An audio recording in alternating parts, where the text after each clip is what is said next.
তুই আছে আলু তুলি নাকি মুই আসিনো মন গিছে কত আর বাড়িতে এমনি থাকিব না মুই এবার ভিডিও বানাছো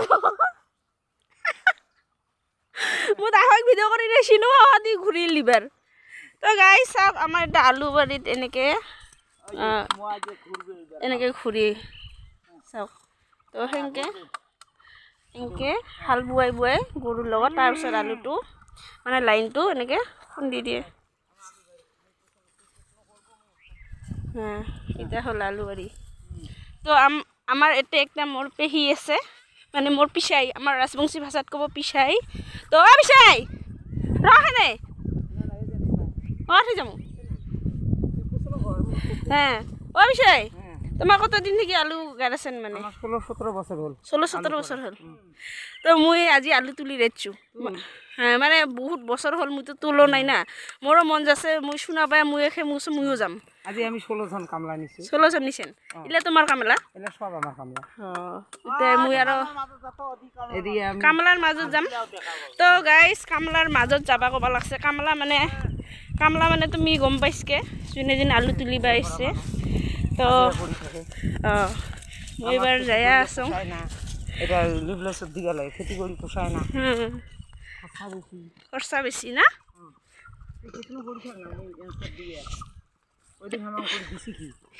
এটা হল আমার পেহি হল আর ইনি আলু তুলিয়া আছে বলে আর সব বহুত মানে ভাল লাগে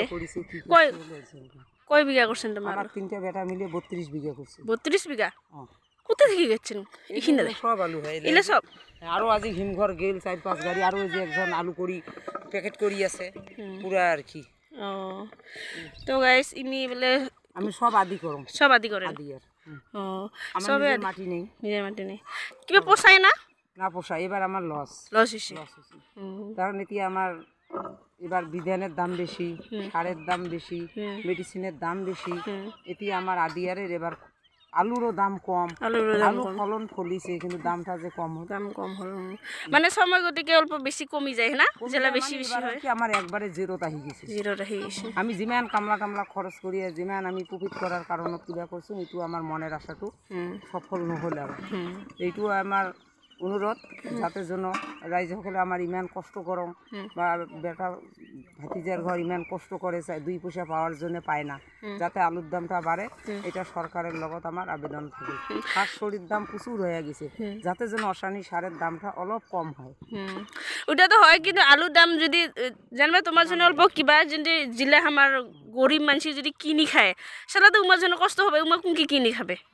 তো কম উমাকে তো ভাবি লাগবে না না এলা আমরা যেটা খেতি করছি আলুর দাম আমার থাকি নাকি 15-16 এটি আলুর দাম আমার চলি আছে 12-13 তাহলে আমার কি করিয়া পোষাবে 4,500 টাকা এক প্যাকেট আলু নিছং আলুর দাম পড়ছে 120 টাকা কেজি গাছছং তাহলে 120 টাকা কেজি গাড়িয়া এলা যদি 12 টাকা 13 টাকা দিবে লাগা হয় আমি কি করি এটাও হয় মানে সাইড বাকি দেখি নেকবে আদি আর আমি মরিম না মরিম আমার কিমান কামলা খরচা যায় 300 টাকা আজিকালি হাজিরার দাম খেতি গান আমি অকলে করবে না পাং না হাজিরা নহলে তো নহব আর নিজে তোলাও না যায় একলা এত গিলা তো সম্ভব নহয় একলাই তোলা যাবে একলাই এই যে যখন স্প্রে করে তখন কিমান কামলা দরকার হয় আলু বান্ধিবার সময় কিমান দরকার হয় গাড়িবার সময় কিমান দরকার হয় এগুলা সরকারি কি বুঝা পায় গরিব মানুষের খাওয়ার তো অসুবিধা নাই যিমানে দাম হোক এখন যে ফসলটা আমরা করছি এটা যদি আমার 15 টাকা 16 টাকা রেট গেল হয় তাহলে আমার অল্প হলেও কিনছিত আসলে তাহলে 120 টাকা কেজি গাড়িয়ে এদি যদি আমার 12 টাকা পাইছে তাহলে আদি আর কি করবে এটা সরকারে এটা মিলাবা লাগবে আমার অনুরোধ যাতে কৃষকের উপর সরকারে হেমন্ত মামা অলপ গুরুত্ব দেয় ঠিক আছে ধন্যবাদ